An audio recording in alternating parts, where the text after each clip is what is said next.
Wanawake wa sasa hivi hamjifunzi kukataa. Sifa ya kukataa ndio inamfanya mwanamume kukuona wewe una msimamo. Sio kila anachokitaka mwanaume wewe unakubali. Kuna muda inatakiwa kuonyesha sifa ya maringo yako ili mwanaume aweze kuwa na mvuto zaidi. Nilikuwa nahitaji kuzungumza na mwanamke hususa ni juu ya maisha ya ndoa na mwanamke. Je, unatambua ni kwa nini mwanaume anakusaliti? Kuna mambo matatu tu ambayo yanamfanya mwanamke kuweza kusahau jukumu lake kwa mwanaume wake. Jambo la kwanza, unatakiwa kuelewa mwanamke, unatakiwa kujipenda wewe, sio kumpenda mume wako.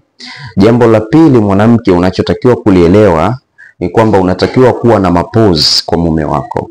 Na jambo la tatu, mwanamke, unatakiwa kuelewa, unatakiwa kuwa na sifa ya kuringa kwa mume wako. Lakini baada ya kuolewa kwenye ndoa, haya mambo mama unayasahau. Kujipenda unakuwa hujipendi tena. Wewe ndo unaanza kuwa na wivu na mume wako badala ya mume wako kuwa na wivu na wewe.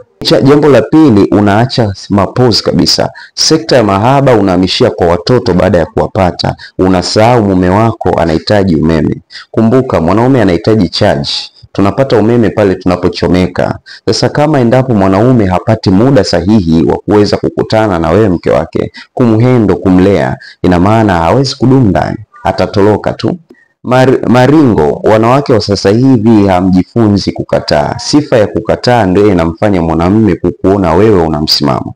Sio kila anachokitaka mwanaume wewe unakubali. Kuna muda inatakiwa kuonyesha sifa ya maringo yako ili mwanaume aweze kuwa na mvuto zaidi kwako. Kwa hiyo wanawake wengi mmekuwa mmesahau majukumu yenu kwa mwanaume wako.